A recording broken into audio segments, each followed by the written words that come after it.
Les saisons de la nuit, Colum McCann. Le cri déchire toute la longueur du tunnel, passant des terrassiers aux monteurs, puis aux maçons et aux pompeurs d'eau, et il parvient enfin à l'arrière, aux responsables de la machine à air comprimé.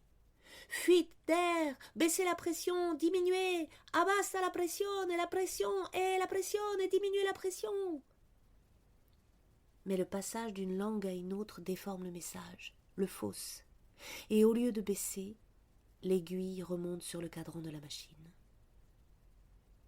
La bouche pleine d'un million d'années de limon du fleuve et sa pelle au-dessus de la tête en une position ascensionnelle, Nathan Walker est coincé dans les ténèbres, les jambes retenues par Rhubarb Vanucci.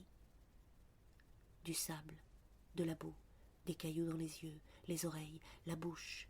Une vase liquide lui remplit la gorge. Il s'arrache le visage en essayant de se débattre. Un caillou lui a lacéré la base du cou. La boue s'imprègne de son sang. Walker est pareil à un bouchon dans le plafond de la galerie. L'air qui s'échappe se faufile autour de lui pendant des secondes qui n'en finissent pas. Et puis, en se tortillant tout doucement comme un asticot, il fait pivoter sa pelle au-dessus de sa tête pour former une poche d'air, et le limon cède vaguement. Vanucci essaie de nouveau de le tirer vers le bas. « Lâche-moi les jambes, pense Walker en se débattant dans la boue. Lâche-moi les jambes, bon Dieu !» Il remue encore un peu sa pelle, et l'air entre tout autour de lui. Il pousse à peine la tête de côté dans la boue, et l'espace d'un instant, il voit le fantôme de sa défunte mère, en robe bleue, à la gare d'Atlanta, une fleur de tournesol jaune sur le sein, qui lui fait au revoir au moment où le train siffle. Il tourne encore sa pelle. Brusquement, l'air s'engouffre, et le voilà lâché comme un noyau de cerise que l'on crache. Sans perdre conscience, il s'élève à travers le lit du fleuve. Pour trouver quoi? Des navires hollandais qui ont sombré il y a des siècles? Des carcasses d'animaux? Des pointes de flèches? Des scalps sur lesquels les cheveux poussent encore? Des hommes avec des blocs de béton attachés aux pieds? Les morts des vaisseaux négriers blanchis jusqu'à l'os?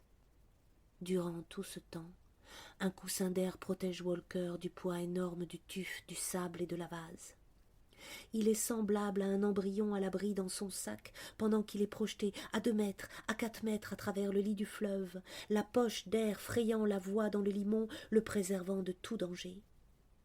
Sa pelle n'est plus dans ses mains, mais elle le suit comme un acolyte, de même que Vanucci, de même que Power, qui a l'air de serrer amoureusement un sac de foin contre sa poitrine, tandis que Vanucci émet un rugissement et qu'ils ont tous l'impression que leurs poumons vont éclater. Et puis, il y a de l'eau. Il remonte à la surface du fleuve, et peut-être des poissons effarés qui ouvrent des hurons. De cette ascension, Walker ne retiendra que du noir absolu, un noir aqueux, sans aucune sensation de froid tout d'abord, et puis un bouillonnement féroce dans les oreilles, des coups de pilon sur le crâne, les yeux qui gonflent derrière les paupières, le corps brusquement trempé jusqu'aux os, le choc de l'eau, le besoin farouche de respirer, la poitrine qui se soulève, la panique d'être au milieu du fleuve noir, la conviction qu'ils vont être noyés, qu'ils vont tous être noyés. Les brochets, les truites, le limon et la caillasse vont élire domicile dans leur ventre boursouflé. Des péniches vont sonder les eaux à la recherche de leurs cadavres. Des coquillages vont se coller sur leurs yeux. Et puis, les 3 hommes font irruption à la surface de l'East River. Leurs têtes passent de justesse entre les glaces flottantes. Ils sont éjectés dans l'air, n'ayant sur eux que leur bleu de travail et leur godillot. À présent, ils ont la poitrine qui se contracte et se dilate désespérément. Ils rejettent de l'eau et de la boue par la bouche. Ils prennent de grandes goulées d'oxygène. Leur cerveau bat à tout rompre. Des outils les ont suivis du fond du tunnel. Des planches tournoient. Un vérin hydraulique fait la roue. Un sac de foin. Un pardessus. Un chapeau. Une chemise. Objets volants les plus inattendus.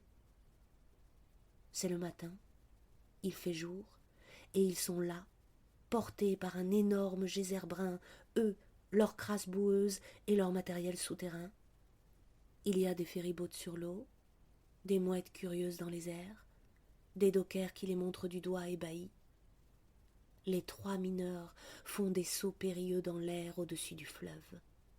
L'eau les maintient un moment en suspens entre Brooklyn et Manhattan, un moment qui ne quittera jamais leur mémoire. Ils sont sortis des entrailles de la terre tels des dieux.